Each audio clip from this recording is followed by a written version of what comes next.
추석 연휴가 이제 시작되었습니다. 매년 민족의 대이동을 경험하는 그러한 추석인데요. 그런데 올해는 2020년 추석은 예년의 그런 명절과는 사뭇 분위기가 다른 것 같습니다. 코로나19의 상황 때문에 온 가족이 다 함께 이렇게 만나서 함께 하기가 많이 조심스럽지요. 그래서 플랜카드를 보니까 불효자는 옵니다가 아니라 불효자는 옵니다라고 쓴 플랜카드도 본 적이 있으실 것입니다. 그리고 나라에서도 총리가 자신을 팔아라 할 정도로 명절에 이동을 하고 또 모이는 것을 많이 자제해 달라고 국가적으로 이렇게 홍보하고 또 그러고 있지만 또 모처럼의 명절이고 또 그러한 시간인데 가족들, 부모님 얼굴 볼 기회를 놓치기가 너무 아쉽다 하시는 분들도 많이 있을 것 같습니다. 최근에 어떤 기사를 봤더니 며느리들이 좀 고민에 쌓였다고 하더라고요. 좀 혼란을 겪고 있다고 그러는데 왜 그러냐면 부모님하고 통화를 하면 이렇게 코로나 때문에 이렇게 보기는 어렵지만 잠깐이라도 보자 뭐 이런 식으로 그러니까 이게 오라는 말인지 오지 말라는 말인지 헷갈려서 그런다는 기사를 본 적도 있는데요. 정말 그래도 추석 명절이지 않습니까? 그래서 추석하면 우리가 가장 많이 떠올릴 수 있는 게 무엇일까? 저 같은 경우에는 감사라는 말이 이렇게 떠오르는 것 같고요. 또 가족, 특별히 자주 뵙지 못하는 그런 부모님을 이렇게 떠올리게 되는 것 같습니다.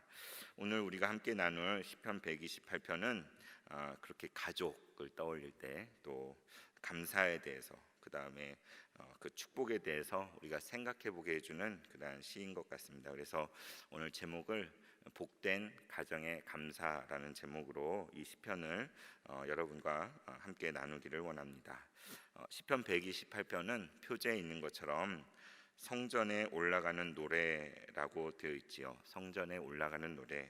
이스라엘의 명절 절기 가운데 예루살렘 성전을 향하여 순례객들이 향하는데 그때 불려지는 노래 15편이 시편에 있는데 그 중에 9번째 시편이 바로 오늘 시편 128편입니다.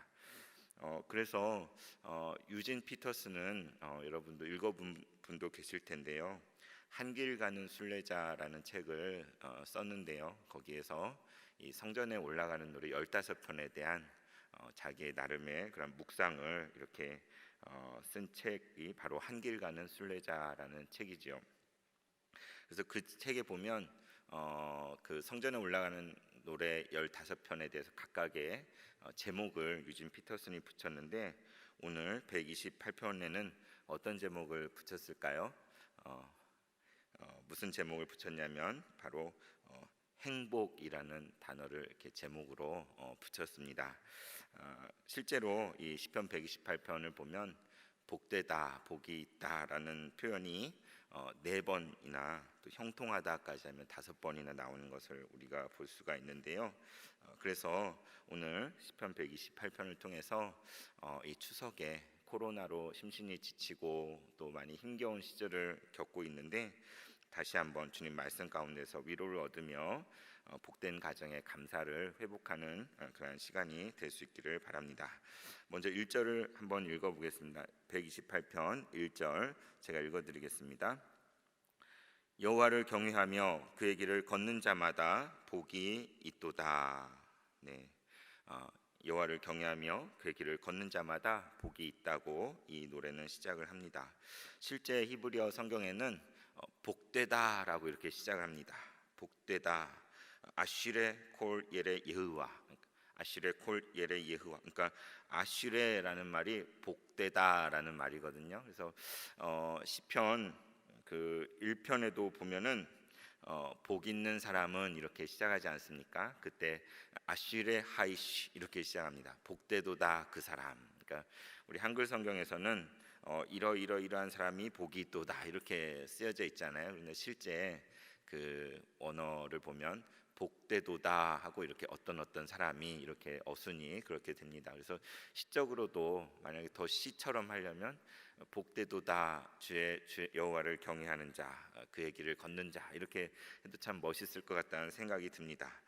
그래서 오늘 말씀에 아쉬레 하면서 복되도다 콜 예레 여호와, 여호와를 경외하는 자 그가 참으로 복이 있다라고 이렇게 시작을 하고 있습니다.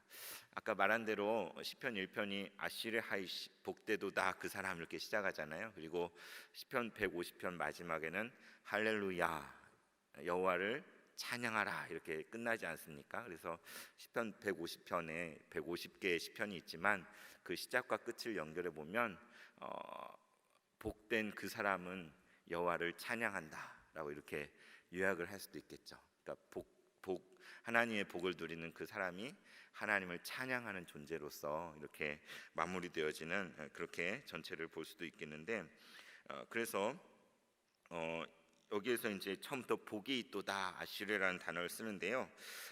성경은 사실 복에 대해서 많은 관심을 가지고 있고 끊임없이 이야기를 하지요. 그래서 참 우리가 기복 신앙은 좀 주의를 해야 되지만 정말 성경이 말하는 복이 무엇인지 우리는 사실 잘 알아야 되고 또 그것을 누릴 수 있어야 되겠습니다.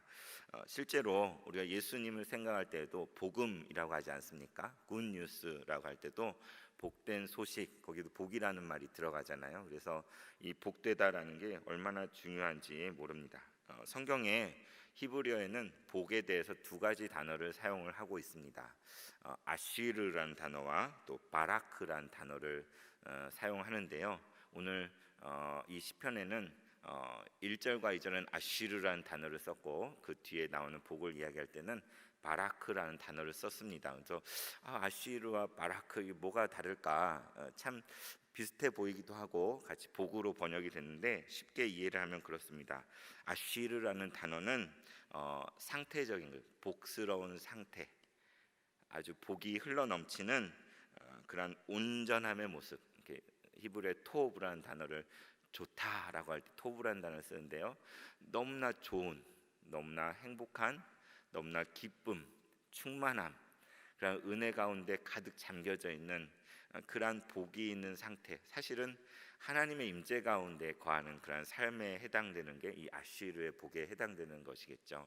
그래서 오늘 말씀에서도 아쉬레 하면서 이렇게 시작을 하고 있습니다. 이에 반해서 바라크라는 단어는 보통 어떤 때 쓰냐면 주는 사람이 있고 받는 사람이, 그러니까 복을 주거나 복을 받을 때 이렇게 구체적인 어떤 복에 대해서 그것을 건네주는 그리고 받는 그런 차원에서 복이라는 말을 쓸 때는 바라크라는 단어를 씁니다. 그래서 쉽게 얘기하면 아쉬르는 어떤 상태적인 것이고 바라크는 어떤 이렇게 동적인 그런 차원이고 세부적인 그런 내용이라고 이해할 수 있는데요.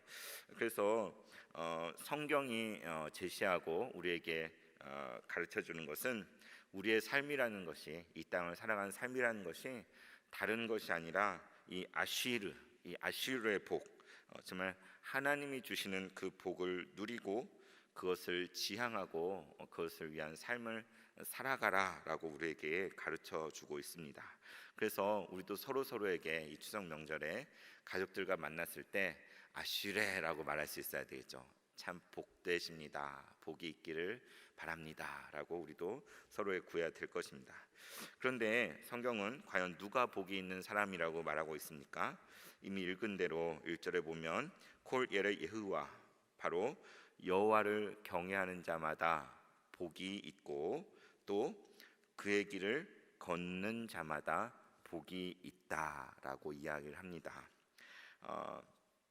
이 복이라는 것, 성경이 말하는 이 충만한 복이라는 것은 이 구절에서 확인해 볼 수 있는 것처럼 여호와를 경외하는 자, 또 그의 길을 걷는 자에게 복이 있다 하는 것처럼 하나님과의 관계성 속에서 비롯되는 것이 진정한 복인 것이죠. 하나님을 떠나서는 복이 있다라고 할 수가 없는 것입니다. 우리도 고백하지 않습니까?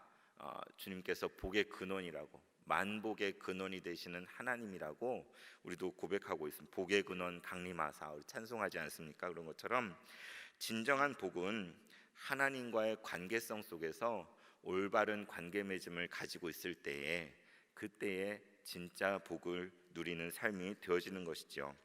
우리가 하나님 없이 모든 것을 다 가지고 있다고 해서 그것은 결코 복이 있는 것이 아닙니다. 세상 사람들은 부가 많을 때에, 돈을 많이 가지고 있을 때에, 또 명성을 누릴 때에, 건강하고 또 오래 살 때, 미모를 가지고 있을 때, 세상에 성공했을 때 그걸 복이라고 말할지 모르겠습니다. 그러나 우리 믿음의 형제 자매들은 결코 그렇지 않지요. 그런 것이 우리의 복이 아니라 정말 일시적으로 만족감을 줄지 모르겠지만 하나님이 안 계신 상태라면 그것은 복이 아니요 오히려 비참한 저주의 상황이라고 할 수 있겠죠. 내가 가지고 있는 돈 때문에, 내가 가지고 있는 명예 때문에 하나님께 나아가지 못하고 하나님을 알 수 없는 그런 걸림돌로 그것이 작용을 하기 때문입니다. 그래서 우리가 무엇을 가졌느냐 안 가졌느냐가 복이 아니라 하나님과 어떠한 관계성 속에 있느냐가 우리의 복의 여부를 좌우하는 것입니다. 그리고 또 이 복이라는 것은 우리가 무엇을 깨달아 알고 있고 또 어떻게 사는가의 문제와도 연결되어 있다는 것을 이 구절에서 생각해 볼 수 있습니다. 바로 인식과 실천의 문제지요. 첫 번째, 우리가 무엇을 알아야 하는가? 우리가 알아야 되는 게 참 많잖아요. 지식이 쏟아져 나오는 세상 가운데. 그런데 무엇보다도 복이 있는 사람이기 위하여서 알아야 되는 것은 하나님께서 계시고 하나님께서 살아계신다는 것을 깨달아 알아야 되는 것이죠. 여호와를 경외하는 자마다 복이 있도다.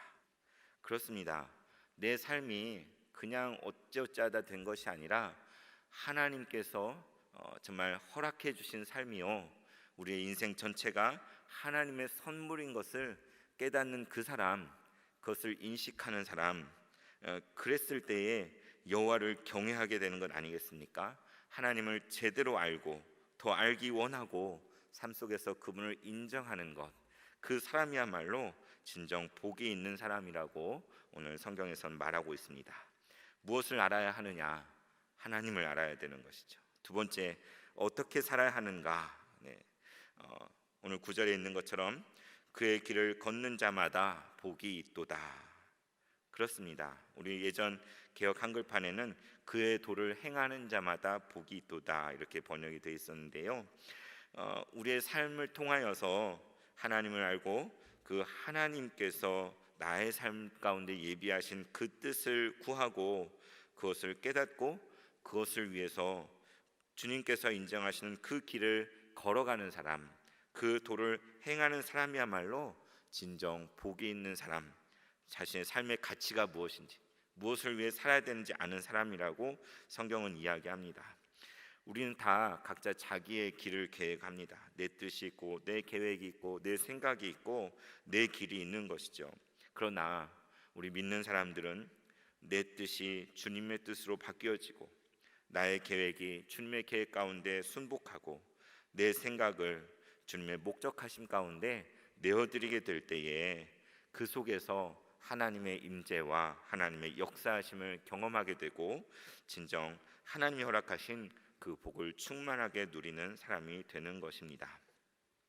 이와 같이 오늘 시편 128편은 복되도다, 여호와를 경외하는 자, 그의 길을 걷는 자마다 복이 있도다 라고 우리에게 가르쳐 줍니다. 그래서 오늘 2절에는 이어서 그런 사람에게 주시는 복이 무엇인지 또 우리에게 가르쳐 줍니다. 뭐라고 합니까? 2절에 이렇게 기록되어 있습니다. 내가 내 손이 수고한 대로 먹을 것이라, 내가 복되고 형통하리로다. 우리의 손이 수고한 대로 먹게 될 것이다. 이렇게 이것을 복이라고 말을 하죠. 여러분, 이게 얼마나 엄청난 복인지 실감을 하고 계신지 모르겠습니다. 지금 코로나 상황 시대 가운데 많은 사람들이 경험하고 있죠. 아무리 애쓰고 수고를 했어도 그 결실을 거두지 못하고 힘든 시간을 겪고 있는 많은 사람들이 있습니다. 실력이 아무리 많이 있어도 회사에서 뽑아주지를 않지요. 사업을 위해서 밤낮을 지새가면서 노력을 하고 땀 흘리고 애를 써도 최선을 다해도 정말 앞뒤가 꽉 막혀 있는 그러한 상황들을 많은 사람들이 겪고 있어서 너무나 고통 가운데 있습니다. 그래서 우리는 어쩌면 요즘 같은 시대에 내 손이 수고한 대로 먹을 것이라 라는 말씀이 얼마나 큰 복인지를 실감하게 되는 것 같습니다. 오늘날 은행에 돈을 넣어놔도 금리가 거의 없는 시대입니다. 그리고 사람들은 어떻게 합니까? 일확천금을 꿈꾸는 사람들, 정말 그 일확천금을 얻기 위해서 얼마 전까지 부동산에 광풍이 일고 집에 투자를 해야 돈을 벌 수 있다 해서 집값이 다 올라가 버렸습니다. 그리고 또 이제 나라에서 제재를 많이 하니까 이제는 증권 투자로 돈이 엄청나게 몰리고 있죠. 젊은 사람들이 돈이 없어도 하자 이러고 마치 도박을 하듯이 이렇게 증권에 많이 투자를 한다고 합니다. 누가 과연 구슬땀을 흘리려고 할까요? 사람들은 다 돈을 버는 쉬운 방법, 정말 빠른 길을 찾아서 이리저리 두리번거립니다. 그런데 오늘 성경은 이렇게 말을 합니다. 여호와를 경외하며 그의 길을 걷는 삶을 살아갈 때에 너는 너의 손이 수고한 대로 먹게 될 것이다. 내가 땀 흘리고 수고한 만큼 그것에 걸맞는 결실을 거둘 것이라고 우리에게 가르쳐 줍니다. 근데 이것이야말로 어쩌면 가장 복스러운 것이고 가장 형통한 모습이라고 할 수 있는 것입니다. 우리가 이만큼 애썼기 때문에 이만한 결실을 얻는 게 당연해 라고 말할 수 있는 것도 사실은 아니죠. 그 가운데에도 주님의 은혜 가운데 공급하여 주시고 채워주시고 충분하게 하시는 그러한 은혜를 우리는 경험하는 것입니다. 내가 내 손이 수고한 대로 먹을 것이라, 이 말씀대로 이러한 은혜가 우리 주님의 교회 모든 성도들 가운데 우리가 땀 흘리고 수고한 만큼 하나님이 채워주시는 그런 은혜가 있기를 축원합니다. 이제 이어지는 3절에서는 드디어 이제 복을 이야기하면서 한 가정의 모습을 우리에게 묘사하여 제시해주고 있습니다. 3절에 이렇게 되어 있지요. 너의 집 안방에 있는 너의 아내는 결실한 포도나무 같을 것이며 너의 식탁에 둘러앉아 있는 자식들은 어린 감람나무와 같으리로다. 여러분, 이 모습이 머릿속에 그려지십니까?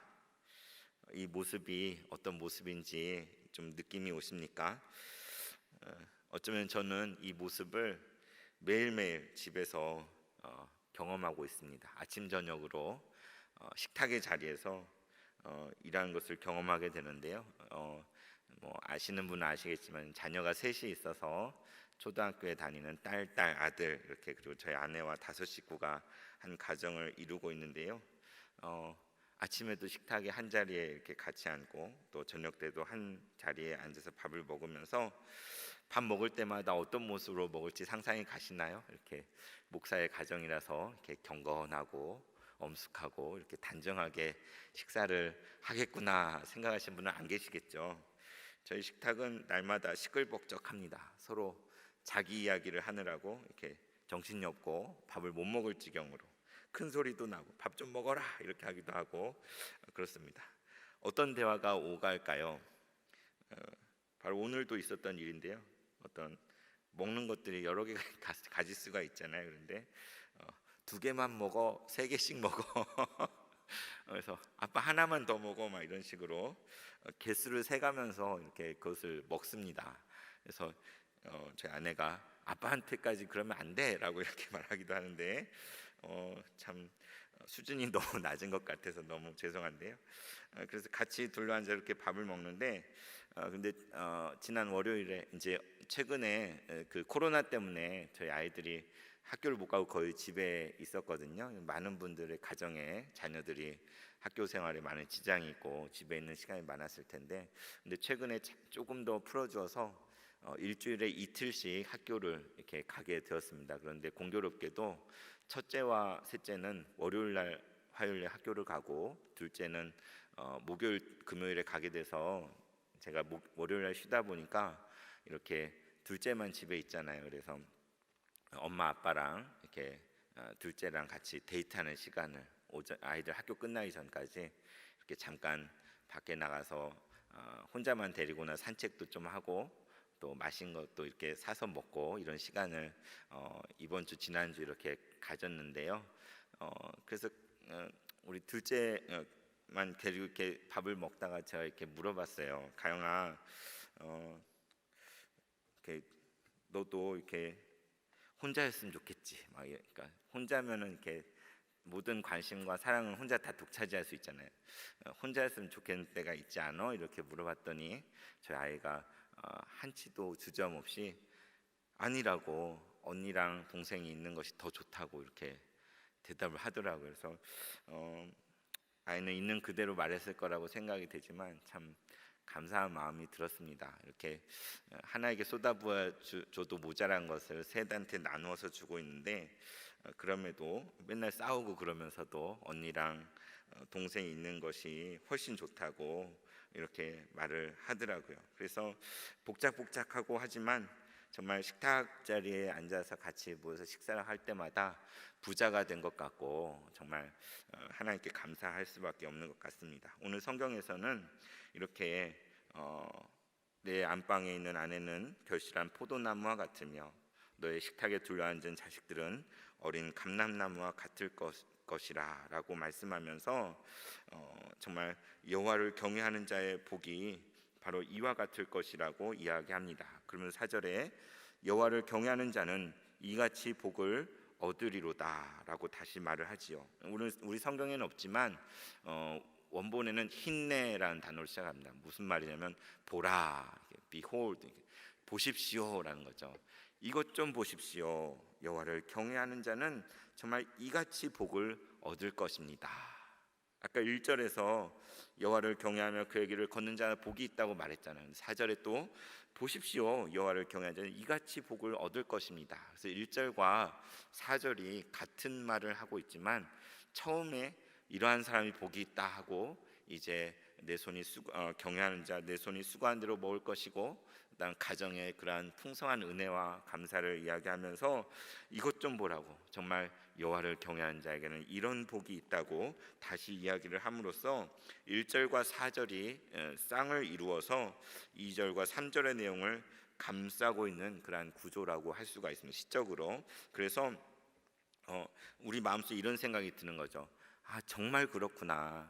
정말 여호와를 경외하는 자가 복이 있다는 말이 맞구나. 그의 길을 걷는 자가 이와 같이 정말 복이 있는 사람이구나라고 우리로 하여금 공감하도록 이렇게 기록되어져 있습니다. 이제 이어지는 5절과 6절은 어떻게 보면 축복의 기도요 또 선포라고 말할 수가 있을 것입니다. 뭐라고 되어 있냐면 여호와께서 시온에서 내게 복을 주실지어다. 너는 평생에 예루살렘의 번영을 보며 내 자식의 자식을 볼지어다. 이스라엘에게 평강이 있을지로다. 뭐라고 기록되어 있습니까? 바로 하나님께서 시온으로부터 성전이 있는 그곳으로부터 너에게 복을 주신다. 여긴 바라크란 단어가 쓰여졌어요. 너에게 그 복을 주신다. 그 단순히 한 번 주시는 것이 아니라 너의 평생을 통하여서 너의 삶의 전체를 통하여서 예루살렘의 번영이라고 묘사가 되어져 있는데 하나님이 주시는 그 복을 누리게 될 것이라고 시편은 말하고 있습니다. 더 나아가서 자신의 당대뿐만 아니라 나뿐만이 아니라 우리 담임 목사님께서 늘 강조하시는 것처럼 사대를 말씀하시잖아요. 그죠? 너의 자식의 자식을 보게 될 것이다. 그렇습니다. 시온에서 여호와께서 복을 주시고 너의 평생의 예루살렘의 번영을 보며 너의 자식의 자식을 보는 그러한 복을 누릴 것이다. 이스라엘에게는 평강이 있을지로다 라고 오늘 128편의 시편이 마무리가 되고 있습니다. 여러분, 하나님이 허락하여 주신 그 놀라운 복된 자리, 그 복을 우리가 체험하고 확인하는 자리, 그것이 이루어지는 곳, 그것을 소망하는 곳이 과연 어디입니까? 바로 우리의 가정 안에서인 것이죠. 가족이 함께 있는 곳에서 하나님께서 맺어주신 부부와 또 낳은 자녀와 부모와 자녀 사이에 또 형제 간에 정말 그 안에 피어나는 사랑 속에서 하나님이 주시는 복을 확인하게 되고 누릴 수 있는 것입니다. 우리 준밀교회가 가정이 신앙의 주체입니다 라고 작년과 올해 그 표로 나온 것처럼 우리의 가정이야말로 여호와의 복이 구체적으로 임하는 그러한 자리인 것이지요. 그렇다면 우리의 교회는 무엇입니까? 어쩌면 예수 그리스도 안에서 더 큰 가정으로서 여호와의 그 놀라운 복이 나타나고 또 부어지는 자리가 바로 우리의 주님의 몸 된 교회인 것입니다. 그래서 안타까운 것은 코로나 때문에 우리가 한자리에 모일 수가 없고 얼굴과 얼굴을 대하여 볼 수가 없고 함께 손을 맞잡을 수 없다는 게 얼마나 안타까운 일인지 모르겠습니다.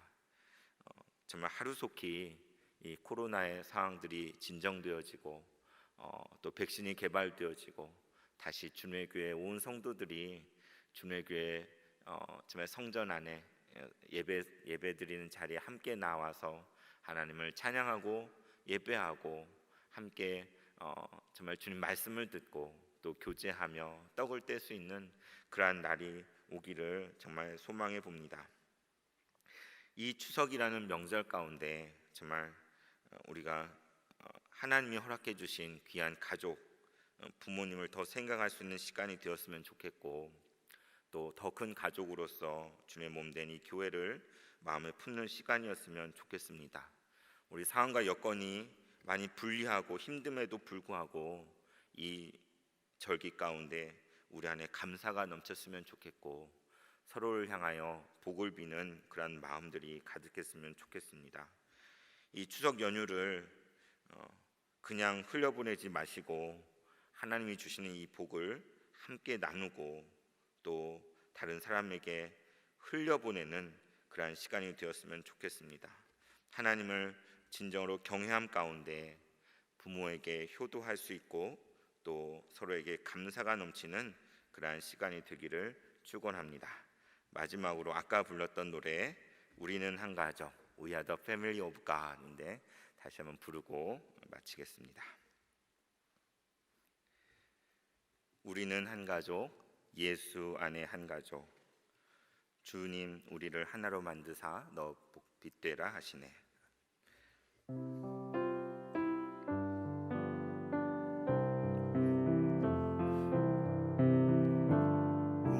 우리는 한 가족,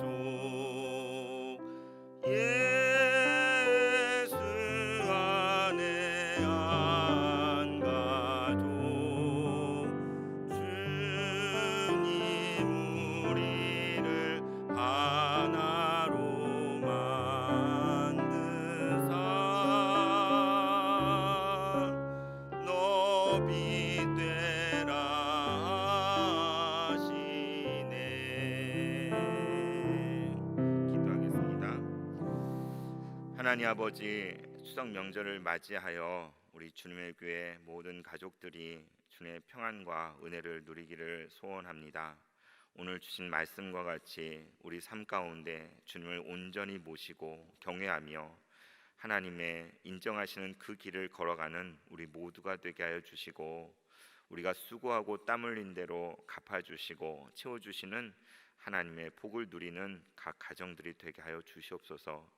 명절에 정말 잠시라도 부모님과 뵙는 가정들도 있을 것이고 또 여의치 않아서 서로 얼굴도 마주하지 못하는, 만나보지 못하는 그러한 주의 가정들도 있을 것입니다. 어디에 있든지 무엇을 하든지 하나님 그 가운데 하나님께서 복을 흘려 보내주시며 주의 은혜로 강건케 하여 주시고 특별히 주님의 몸된 교회가 지금 현장에서 함께 예배하지 못하는 그러한 시간들을 지나고 있는데 하나님이 허락하시면 주님의 선하신 때에 우리가 다시 함께 모여서 예배하며 한 가족이 되어서 주님의 자녀로서 주님을 찬양하고 또 함께 기뻐하는 그날이 속히 올 수 있도록 주여 함께하여 주시옵소서. 주님께서 우리 모든 정말 형제 자매들과 함께 하심을 믿으며 예수님 이름으로 기도합니다. 아멘.